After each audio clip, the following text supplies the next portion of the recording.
ആ മൊത്തത്തിലൊരു ബുദ്ധിമുട്ടുണ്ടായിരുന്നു. ഡ്രസ്സും ടൈറ്റ് ആയിരുന്നു. ഇത് കാണുന്ന പോലെ അല്ല.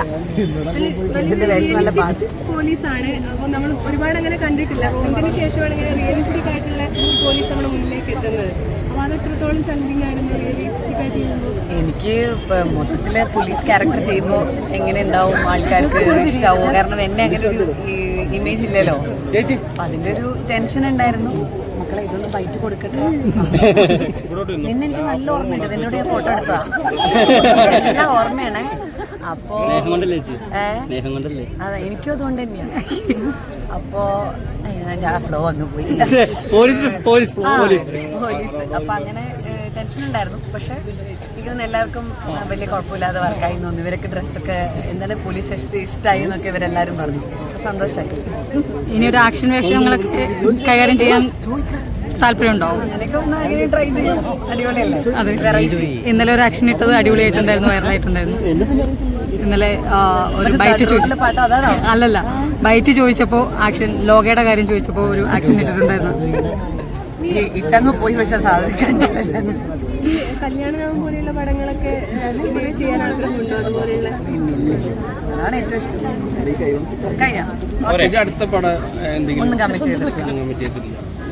സെലക്റ്റീവാണല്ലേ? കൂടുതൽ ഡാൻസ്, പലപ്പോഴും അഭിനയം. അല്ല, പ്രേക്ഷകരുടെ സ്നേഹം കാണുമ്പോൾ പെട്ടെന്ന് അടുത്ത സിനിമ ചെയ്ത് വീണ്ടും പോകാണ്ടിരിക്കാൻ വേണ്ടിയിട്ടാണ് ഞാൻ ഒരു ഗ്യാപ്പെടുന്നത്. കുറെ കാലത്തിന് ശേഷമല്ലേ തിയേറ്ററിൽ ഇത്രയും നിറഞ്ഞ് കയ്യടിയും ചേച്ചിയോട് സെൽഫിയും ഒക്കെ എടുക്കുന്ന ഈ ഒരു ഒന്നും ഞങ്ങൾക്ക് പണ്ടില്ലല്ലോ. നമ്മൾ തിയേറ്റർ വിസിറ്റേ ചെയ്തിട്ടില്ല.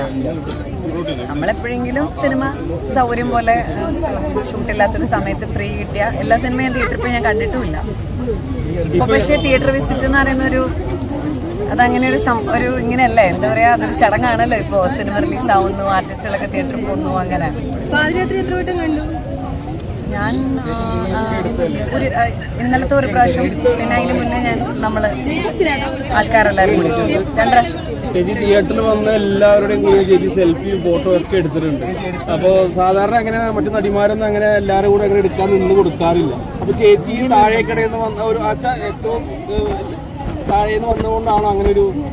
അല്ല, അതായത് സത്യം പറഞ്ഞാൽ ഇത് വേറെ ട്രോളാക്കിയൊന്നും മാറ്റത്തില്ല. എനിക്ക് ഭയങ്കര എന്നെ ആൾക്കാരൊന്ന് തിരിച്ചറിയുന്നുണ്ടോ എന്ന് ഞാനിങ്ങനെ നോക്കിയിട്ടുണ്ട്. തുണിക്കടയിലൊക്കെ പോണ സമയത്ത് ഞാൻ ഇഷ്ടത്തിൽ അഭിനയിച്ച് മാത്രമേ ഉള്ളൂ. അപ്പോൾ ഞാനിങ്ങനെ ഇഷ്ടം നല്ല ഹിറ്റായല്ലോ. അപ്പോൾ എൻ്റെ വിചാരം ഒറ്റ പടത്തിൽ അഭിനയിച്ചാൽ തന്നെ എന്നെ എല്ലാവരും തിരിച്ചറിയുന്നായിരുന്നു ഞാൻ വിചാരിച്ചത്. അപ്പോൾ ഞാൻ എന്നിട്ട് ഇങ്ങനെ പോയിക്കൊണ്ടിരിക്കുമ്പോൾ ആൾക്കാരെ മൊത്തം നോക്കും, ഇവർക്കെല്ലാം മനസ്സിലാവുന്നുണ്ടോ, ഇവരെന്നെ മനസ്സിലാവുന്നു. ചിലരിടത്തൊക്കെ ഞാൻ തന്നെ ചെന്ന് നൈസായിട്ട് പറയും, ഇഷ്ട സിനിമയില്ല അതിൽ നായികയായിട്ട് അഭിനയിച്ച ആളതൊക്കെ ഞാൻ പറഞ്ഞിട്ടുണ്ട്. അപ്പോൾ അത് നമ്മൾ ഒരുപാട് ആഗ്രഹിച്ചിട്ടില്ലേ. അപ്പോൾ ഇവരുടെ സ്നേഹം കാണുമ്പോൾ, ഇവർ നമ്മളൊപ്പം ഫോട്ടോ എടുക്കാൻ നിൽക്കുന്ന കാണുമ്പോൾ നമുക്കൊരിക്കലും നമ്മൾ ആഗ്രഹിച്ചത് എന്തോ അല്ലേ നമുക്ക് തിരിച്ചു കിട്ടിയത്. അപ്പോൾ അതുകൊണ്ട് അതൊരു ബേർഡനായിട്ട് ഒരിക്കലും തോന്നാറില്ല. ഇവരുടെ ആരോഗ്യ പ്രശ്നമൊക്കെ ഉണ്ടെങ്കിൽ ചിലപ്പോൾ വീട്ടിൽ വന്നിട്ട് ഇന്നലെ സായി എന്താ പറഞ്ഞത് വീണ്ടും? ഇല്ല, ഞാൻ ഇന്നലെ പ്രമോഷനെല്ലാം കഴിഞ്ഞ് വീട്ടിൽ പോയി. പിന്നെ ഒരുപാട് ലേറ്റായി. അപ്പോഴേക്കും അവൻ ഉറങ്ങി. നിങ്ങൾ കണ്ടില്ല. പിന്നെ അവൻ എഴുന്നേൽക്കുന്നതിന് മുമ്പ് ഞാൻ രാവിലെ വീണ്ടും പ്രമോഷൻ ഇറങ്ങി. അവന്റെ റിവ്യൂ കേട്ട് ഞെട്ടി. അത് ഞെട്ടിപ്പോയി. നിങ്ങൾക്ക് മനസ്സിലായില്ലേ, കൂടെ ഉണ്ടായിരുന്നല്ലോ.